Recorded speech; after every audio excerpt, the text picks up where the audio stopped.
So everyone 2025 সালে আমাদের প্ল্যানটা কি? এবছর আমরা মোস্টলি স্কিল ডেভেলপমেন্ট নিয়ে কথা বলবো, কারণ বর্তমান সময়ে কেবলমাত্র একটি স্কিল শিখে বসে থাকা একদমই ওয়াইজ না। যার কারণে আপনাদেরকে সাথে নিয়ে এবছর আমরা আফটার ইফেক্টস, ডাভিঞ্চি রিজলভ এবং ক্যাপকাট এক্সপ্লোর করব। এর সাথে এআই নিয়ে আমরা প্রচুর কথাবার্তা বলবো। আর যারা আরও একটু সিরিয়াসলি শিখতে চান তাদের জন্য আমি লেটস ক্রিয়েট একাডেমি স্টার্ট করেছি, যেটার লিঙ্ক আপনারা নিচে কমেন্ট সেকশনে পেয়ে যাবেন। আর আজকে আমরা খুবই ইম্পর্ট্যান্ট একটা আফটার ইফেক্টস এডিটিং শিখবো। এই যে আপনারা এতক্ষণ 3D পেপার অ্যানিমেশন দেখলেন, এই ব্যাপারটাই আমরা আজকে শিখবো। হ্যালো এভরিওয়ান, আসসালামু আলাইকুম। আমি জুবায়ের তালুকদার। আপনারা স্ক্রিনে যে ভিডিওটা দেখতে পাচ্ছেন, আমি শিওর কোনো না কোনো ইনফোটেইনমেন্ট কন্টেন্ট ক্রিয়েটরের ভিডিওতে এই ধরনের ইফেক্ট আপনারা দেখেছেন, যেখানে একটা পেপার কাটিংকে বিভিন্ন অ্যাঙ্গেল থেকে খুব সুন্দর করে দেখানো হয়, যার মধ্যে একটা 3D ইফেক্ট বোঝা যায়। পুরো জিনিসটা দেখতে কিন্তু খুব নাইস লাগে এবং আফটার ইফেক্টস ব্যবহার করে আপনি কিন্তু এই জিনিসটারই বিভিন্ন ভার্সন তৈরি করতে পারবেন। তবে একটা ব্যাপার বলে রাখি, আপনাদের মধ্যে এমন যদি কেউ থাকেন যে আফটার ইফেক্টস সম্পর্কে কোনো আইডিয়াই নাই, অর্থাৎ একদম নতুন আফটার ইফেক্টসের ক্ষেত্রে, তাদের জন্য এই ভিডিওটা ফলো করতে একটু কষ্ট হতে পারে। আমি সাজেস্ট করব আপনি আমার লেটস ক্রিয়েট একাডেমির সাইটে চলে যান, www.letscreate.academy। সেখানে যে একটা অ্যাকাউন্ট ওপেন করে ফেলেন এবং প্রথম দিককার কিছু ক্লাস কিন্তু একদম ফ্রি।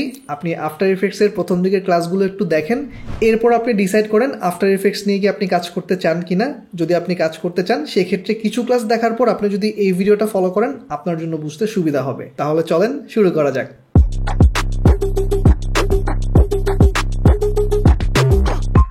তো দেখেন, আমি আফটার ইফেক্টস অন করে রেখেছি এবং এই ভিডিওটা এডিট করার জন্য বা এই ধরনের ইফেক্ট করার জন্য আপনার কিছু জিনিস আগে থেকে তৈরি করে রাখতে হবে। প্রথমেই দেখেন একটা পেপার কাটিং।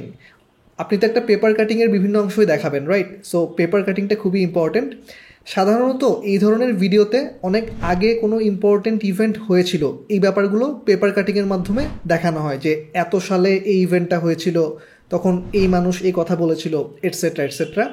সো আপনারা হয়তো গুগল থেকে পেপার কাটিং ডাউনলোড করবেন, অথবা নিজেদের বাসায় যদি কোনো পেপার থেকে থাকে সেখান থেকে ছবি তুলে তারপর সেটা ইউজ করবেন। এই দুটোর মধ্যে একটাই বেশি হবে।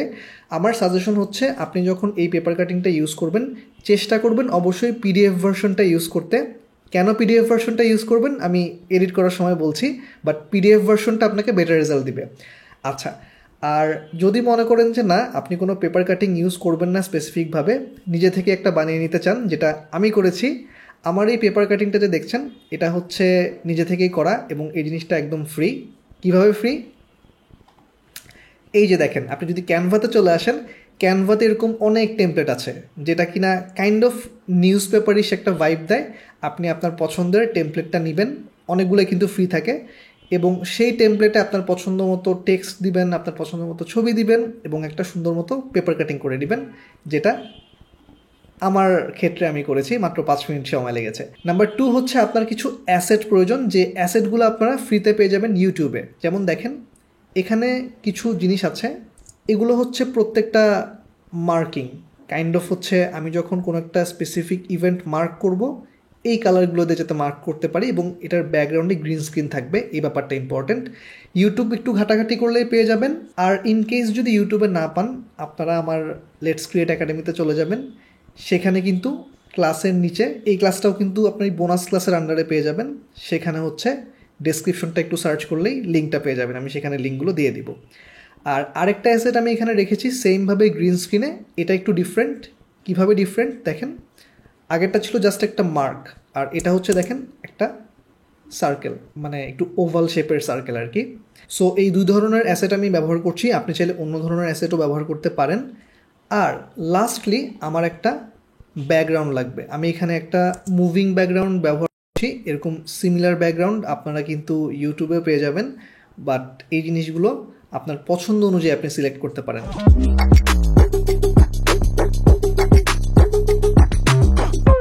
তো আমাদের প্রয়োজনীয় সব অ্যাসেট চলে আসার পর আমরা মেইন এডিটিংটা শুরু করতে পারি। আমি চলে যাব কম্পোজিশন, দেন নিউ কম্পোজিশন, প্রেস করব ওকে। তো দেখেন, আমার এখানে কম্প 1 নামে নতুন একটা কম্পোজিশন ওপেন হয়ে গেল। এটা হচ্ছে আমার টাইমলাইন, এবং আমি প্রথমেই যে কাজটা করব, আমার পেপার কাটিংটাকে আমার কম্প 1-এর মধ্যে নিয়ে আসবো। সো আমি এটাকে ক্লিক করে ড্র্যাগ করে এই যে আমার কম্প 1 এটার মধ্যে এনে ছেড়ে দিব। তো দেখেন, আমার পেপার কাটিংটা চলে আসলো এবং এটাকে এখন একটু রিসাইজ করতে হবে। আমি যে কাজটা করব, আমি চলে আসবো আমার টাইমলাইনে, ড্রপ ডাউন করবো, দেন ট্রান্সফর্মে ড্রপ ডাউন করবো, সেখান থেকে স্কেলের ভ্যালুটাকে কমাবো যতক্ষণ না পর্যন্ত একদম ফ্রেমের ভিতরে চলে না আসে। হ্যাঁ, দিস ইজ ফাইন। এখন আমাকে যে কাজটা করতে হবে সেটা হচ্ছে আমি চলে আসবো আমার টাইম লাইনে এবং এখানে রাইট ক্লিক করব এবং আমি প্রেস করব প্রি কম্পোজ, দেন প্রেস করব ওকে। তো প্রি কম্পোজ করার ফলে এখন আমার 3D নিয়ে কাজ করা, অর্থাৎ 3D মুভমেন্ট নিয়ে কাজ করা প্লাস এটার উপর মার্কিং করা, এই কাজটা করতে অনেক সহজ হবে। এবং আমি যদি এখানে ডাবল ক্লিক করি তাহলে দেখেন ওই যে আমাদের মেইন যে পেপার কাটিংটা সেটা কিন্তু ওপেন হয়ে গেল, অর্থাৎ যে জিনিসটাকে আমরা প্রি কম্পোজ করলাম সেই ব্যাপারটা। তো যাই হোক, আমরা ডাবল ক্লিক করে ওপেন করার পর একটা ইম্পর্টেন্ট কাজ করব, সেটা হচ্ছে দেখেন এই যে টাইম লাইনে অনেকগুলো অপশনের মধ্যে একটা অপশন আছে কন্টিনিউয়াসলি রেট রিসাইজ। আমি আপনাদেরকে মনে আছে বলেছিলাম পিডিএফ ব্যবহার করতে। সো এখানে আসলে আপনারা অ্যাডভান্টেজটা পাবেন পিডিএফ ব্যবহার করে। আপনি যদি এখানে কন্টিনিউয়াসলি রেট রিসাইজ এটাকে ক্লিক করে এনেবল করে দেন, এর ফলে যেটা হবে আপনি যখন জুম ইন করবেন আপনার এই পেপার কাটিংটার মধ্যে, তখন সে কোয়ালিটি খুব একটা হারাবে না, যেটা কিনা জেপিজি কিংবা পিএনজি ব্যবহার করলে উল্টো ব্যাপারটা হতো, তখন কিন্তু জুম ইন করলে রেজলিউশন অনেক খারাপ হতে থাকতো। এই কারণে আপনারা যখন এই ধরনের এডিটিংটা করবেন ট্রাই করবেন পিডিএফ ব্যবহার করতে, কারণ পিডিএফকে কন্টিনিউয়াসলি রেট রিসাইজ করা যায়, জেপিজি কিংবা পিএনজিতে কিন্তু সেটা করা যায় না। এখন আমি চলে যাব আবার আমার আগের কম্প 1-এ, অর্থাৎ একটু আগে আমি যে কম্পোজিশনটাতে ছিলাম সেখানে। এখানে এসে আমি আরেকটা সেটিংস চেঞ্জ করব, এটাও বেশ ইম্পর্টেন্ট। সেটা হলো দেখেন এই যে অনেকগুলো অপশন আছে, এটার মধ্যে লাস্টের অপশনটা হচ্ছে 3D লেয়ার, এটাকে আমি এনেবল করে দিব। এর ফলে আমার এই যে কম্পোজিশনটা এটার মধ্যে 3D প্লেনটা এনেবল হয়ে গেল, অর্থাৎ আমি এখন 3D প্লেন নিয়ে কাজ করতে পারবো আমার এখানে যে এলিমেন্ট আছে সেটাকে নিয়ে। এখন আমি এই যে আমার টাইম লাইনে চলে আসবো, এখানে ড্রপ ডাউন করবো, ট্রান্সফর্মে ড্রপ ডাউন করবো, এখানে যে প্যারামিটারগুলো আছে এগুলো চেঞ্জ করে আমি কিন্তু এটার মধ্যে ওই 3D মুভমেন্টের ব্যাপারগুলো এখানে করে ফেলতে পারবো। আচ্ছা, তো দেখেন আমি একদম শুরুতে আছি আমার টাইম লাইনের একদম শুরুর ফ্রেমে, এবং এই শুরুর ফ্রেমে থাকা অবস্থাতে আমি চলে আসবো ট্রান্সফর্মে এবং এখানে এসে পজিশন এই স্টপ ক্লক আইকনটাতে ক্লিক করব, অর্থাৎ কি ফ্রেম অ্যানিমেশন আমি এনেবল করে দিলাম। এক্স রোটেশন এখানেও ক্লিক করব, এটারও কি ফ্রেম অ্যানিমেশন অন করে দিলাম। ওয়াই রোটেশন এখানেও ক্লিক করব, এখানেও আমি কি ফ্রেম অ্যানিমেশন অন করে দিলাম। অর্থাৎ আমরা position, X rotation, Y rotation এই তিনটা প্যারামিটার ব্যবহার করে এখানে 3D যে মুভমেন্টগুলো আছে সেগুলোকে ইন্ট্রোডিউস করব। তো দেখেন এই তিনটা জায়গাতে কি ফ্রেম অ্যানিমেশন এনেবল করে ফেলার ফলে এই যে তিনটা কি ফ্রেম চলে আসলো আমার টাইম লাইনের মধ্যে। আচ্ছা, তো আমি একটু টাইম লাইনটাতে জুম ইন করব, আমি চলে যাব 2 সেকেন্ড মার্কে এই যে এই প্লেহেডটাকে নিয়ে, এবং আমি এখানে ড্রপ ডাউন করে টাইটেল অথবা অ্যাকশন সেফটাকে অন করে নিব, কারণ আমি এটা দেখে বুঝতে পারবো যে আমার ম্যাক্সিমাম রিডেবল পার্টটা কোথায় রাখতে হবে। তো আমি 2 সেকেন্ডে চলে আসলাম। এখন আমি চাচ্ছি যে শুরুর দিকে একদম এই অবস্থাতেই থাকবে, যখন আমি 2 সেকেন্ড মার্কে চলে আসবো তখন সে জুম ইন করে দ্য প্ল্যান ফর 2025 এই পার্টটাতে ফোকাস করবে, এবং এখানে একটু 3Dর ব্যাপার স্যাপার আমি চাচ্ছি। এটা করার জন্য প্রথমে আমাকে চলে আসতে হবে এই যে পজিশনে, এবং পজিশনে চলে আসার পরে পজিশনের 3টা ভ্যালু রয়েছে, যার মধ্যে লাস্টের ভ্যালুটা যেটা কিনা 0 কারেন্টলি, এখানে যে আমি এই ভ্যালুটাকে কমিয়ে দিব। আমি এটাকে যত কমাবো দেখেন তত বেশি জুমড ইন হচ্ছে আমার মেইন ক্লিপটা।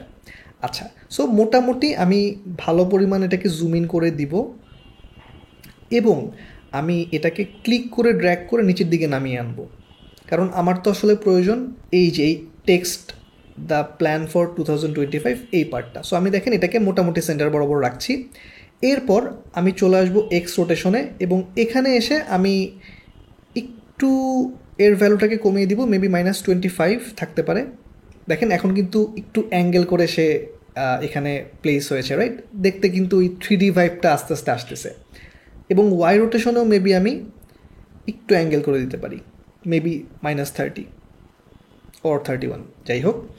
আমি এটাকে ক্লিক করে একটু রিপোজিশন করব। আমার টার্গেট থাকবে আমি অলওয়েজ জিনিসটাকে সেন্টার বরাবর রাখবো। আচ্ছা, এই জিনিসটার ফলে দেখেন এখানে 3টা কি ফ্রেম কিন্তু চলে আসলো। হ্যাঁ, সো আমি অ্যাকচুয়ালি কি ফ্রেম অ্যানিমেট করে এই 3D মুভমেন্টটা কিন্তু করছি। আমি যদি একদম শুরুর দিকে চলে আসি এবং এটাকে প্লে দিই তাহলে দেখেন কি হচ্ছে। দেখেন খুব সুন্দর একটা মুভমেন্ট কিন্তু আমরা পেয়ে গেলাম, রাইট? এবং 3D ওই ভাইবটা কিন্তু আসছে। আচ্ছা, সো আমরা মেইন কাজটা করে ফেলেছি, এই ব্যাপারটাই আমরা রিপিট করতে থাকবো। ফর এক্সাম্পল, এখন যদি আমি 4 সেকেন্ডে চলে যাই এবং 4 সেকেন্ডে এসে আমি দেখাতে চাচ্ছি হয়তো নিচের কোনো টেক্সট, সো আমি এটাকে ক্লিক করে ড্র্যাগ করে নিচের দিকে নিয়ে যাব। এই যে এখন আমি হয়তো এই টেক্সটটা দেখাতে চাই, সো আমি সেটাকে নিয়ে আসলাম।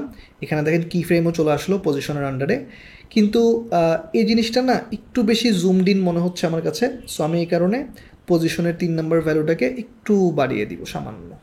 ওকে, এবং আমি চাইলে এটার এক্স অ্যাঙ্গেল এটাকে এখন মেবি আমি +20 করে দিতে পারি, যাতে করে একটা ডিফারেন্ট অ্যাঙ্গেল চলে আসে। সো +20-র আশেপাশে আমি রাখতে চাই, এবং আমি এখানে একটা প্লাস ভ্যালু দিতে চাই, সো মেবি +17 ইজ ফাইন। এটাকে আরেকটু জুম ইন করে দিতে পারি পজিশনের 3 নম্বর ভ্যালুটাকে চেঞ্জ করে, এবং মাউস ব্যবহার করে, মানে মাউসের কার্সার ব্যবহার করে আমি এটাকে আরেকটু রিপোজিশন করতে পারি। That's it. এখন একটু দেখি কি হলো।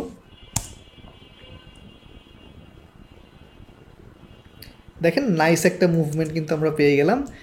এখন ধরেন আমি 6 সেকেন্ডে চলে আসবো, এবং 6 সেকেন্ডে হয়তো আমি চাচ্ছি এই যে কর্নারের এই জিনিসটাকে দেখাতে, সো আমি জাস্ট ক্লিক করে ড্র্যাগ করে এই অংশটাকে নিয়ে আসবো। দেখেন এখানেও কি ফ্রেম চলে আসলো, এবং এখানে আমি এর এক্স এবং ওয়াই রোটেশন চেঞ্জ করব না, অ্যাজ ইট ইজ রাখতে চাই। সো সেই ব্যাপারটা করার জন্য আমাকে সিম্পলি এই যে এক্স রোটেশন ওয়াই রোটেশনের বাম দিকে দুটো ডায়মন্ড আইকন আছে, এগুলোতে ক্লিক করে দিতে হবে, যাতে করে আমার বুঝতে সুবিধা হয় যে ট্র্যাক পয়েন্টগুলো আসলে কোথায় কোথায় আছে বা কি ফ্রেমগুলো কোথায় কোথায় আছে এই ব্যাপারটা। এর ফলে কি পাচ্ছি আমরা একটু দেখে নিই কুইক করে।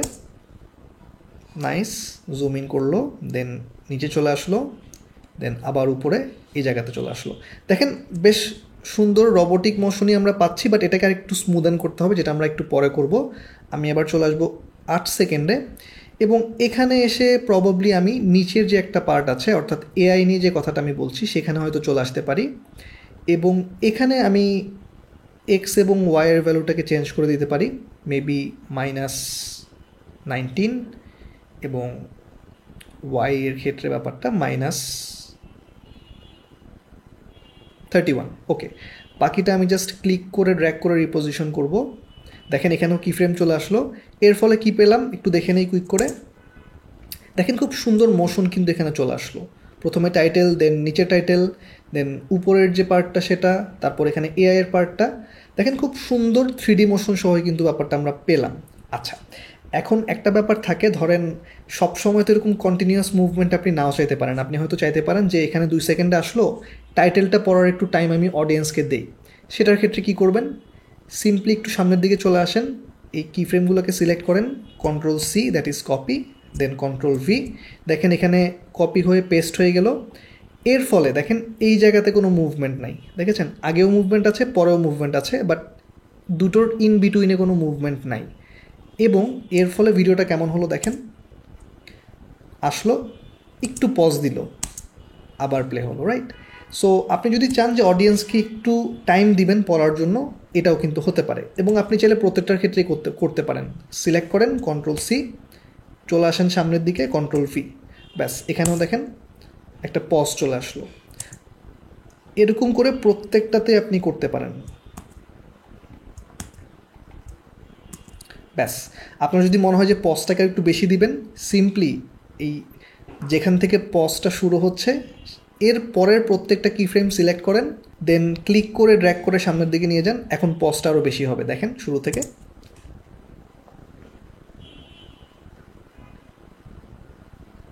সো এই কি ফ্রেমগুলো চেঞ্জ করে করে আপনি ডিউরেশন বাড়াতে কিংবা কমাতে পারবেন, একদম আপনার যতটুকু প্রয়োজন সেভাবে। আপনার হয়তো আরও বেশি প্রয়োজন হতে পারে, আপনার হয়তো আরও কম প্রয়োজন হতে পারে, so it's totally up to you.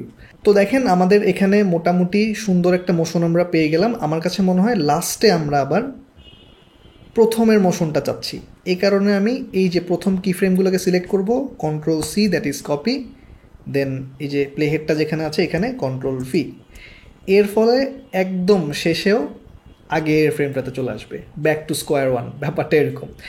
আচ্ছা, এখন আমি এই মোশনটাকে আর একটু স্মুথ যদি করতে চাই, আমি সবগুলো কি ফ্রেম সিলেক্ট করব, এরপর প্রেস করব F9, that is easy is. এর ফলে একদম অ্যাব্রাপ্ট হবে না মোশনগুলো। আপনারা একটু দেখেন এখনের মোশনটা, দেখলেন স্মুথ, আগের থেকেও কিন্তু বেশ স্মুথ এই মোশনগুলো।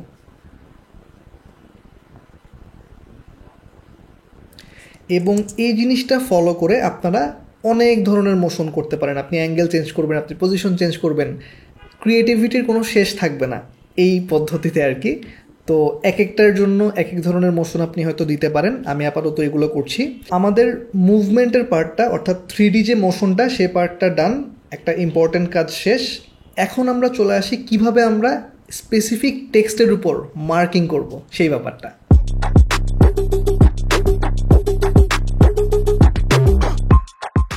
এখন আমরা চলে আসি আমাদের সেকেন্ড পার্টটাতে, অর্থাৎ আমরা যদি কোনো একটা টেক্সট হাইলাইট করতে চাই সেই ব্যাপারটা। ধরেন আমি চাচ্ছি দ্য প্ল্যান ফর 2025, এই লেখাটাকে একটু হাইলাইট করব, এরকম একটা ব্যাপার আমি চাচ্ছি। আমি এই সবগুলো কিফ্রেম সিলেক্ট করে স্ট্যাটিক পার্টটা একটু বেশি রাখি। ওকে, তো আমার টার্গেট হচ্ছে যখন সে জুম ইন করে এই জায়গাতে চলে আসে তখন এখানে একটা হাইলাইটার চলে আসবে, যাতে করে মানুষ বুঝতে পারে এই টেক্সটটা ইম্পর্টেন্ট বা মানুষের অ্যাটেনশনটা যেন সেদিকে নিয়ে নেওয়া যায়। এই জন্য আমাকে যেটা করতে হবে, আমি এখানে ডাবল ক্লিক করব। এর ফলে আমার প্রি কম্পোজের ভিতরে মেইন যে আরেকটা কম্পোজিশন আছে সেটা ওপেন হয়ে গেল। এবং আমি এখানে অ্যাসেট 1-এ ডাবল ক্লিক করব। অ্যাসেট 1 থেকে আমি যে হাইলাইটারটা নিতে চাই সেটাকে আগে সিলেক্ট করে ফেলতে হবে। এখন ধরেন আমি চাচ্ছি এটাই, এই ইয়েলো হাইলাইটারটা। তো আমি এটাকে শুরু করতে চাই যেখান থেকে, এই যে একদম ব্ল্যাঙ্ক অবস্থা থেকে শুরু করব। আমি এখানে প্রেস করব মার্ক ইন, একটা পয়েন্ট আইডেন্টিফাই হয়ে গেল যেটা হচ্ছে শুরুর পয়েন্ট। আমি একটু প্লে দেই, এতটুকু, আমি এতটুকু চাচ্ছি মার্ক আউট। সো দেখেন এতটুকু যে ব্লু কালার, মানে হালকা ব্লু কালারের যে হাইলাইট হয়ে আছে, এটা হচ্ছে আমার সিলেকশন হলো।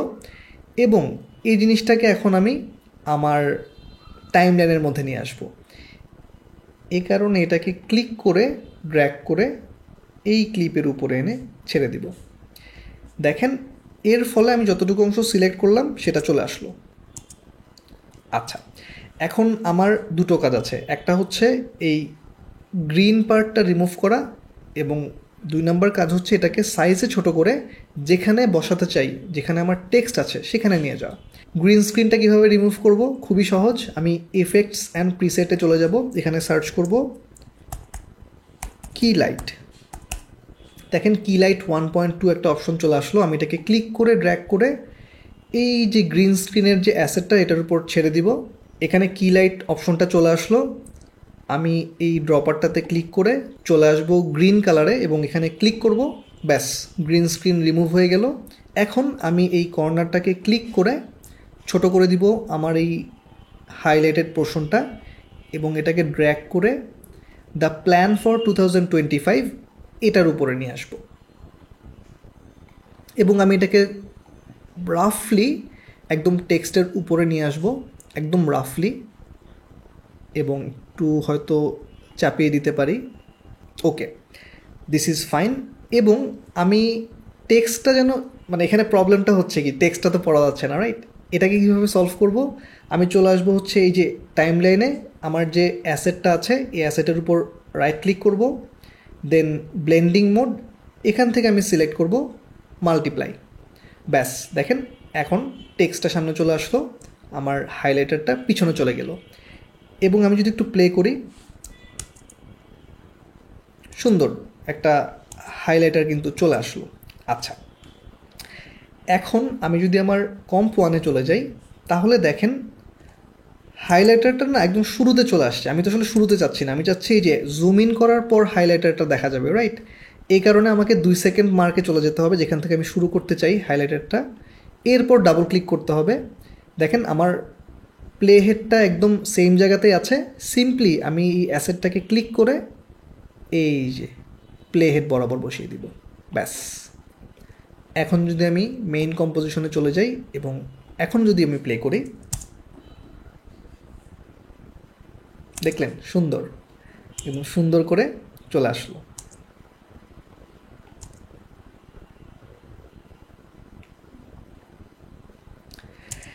এই জিনিসটাকে ফলো করে আপনারা বিভিন্ন কালারের হাইলাইটার বিভিন্ন টেক্সটে বসিয়ে দিতে পারেন। সিম্পলি এই যে আবার ডাবল ক্লিক করে চলে যেতে হবে ভিতরে, এবং যেখানে যেখানে আপনি বসাতে চান সেখানে আপনার যে অ্যাসেটগুলো আছে এই অ্যাসেটগুলো থেকে কাট আউট নিয়ে নিয়ে তারপর হচ্ছে বসিয়ে দিতে হবে। একটু টাইম কনজিউমিং ব্যাপারটা, বাট প্রসেসটা সেম।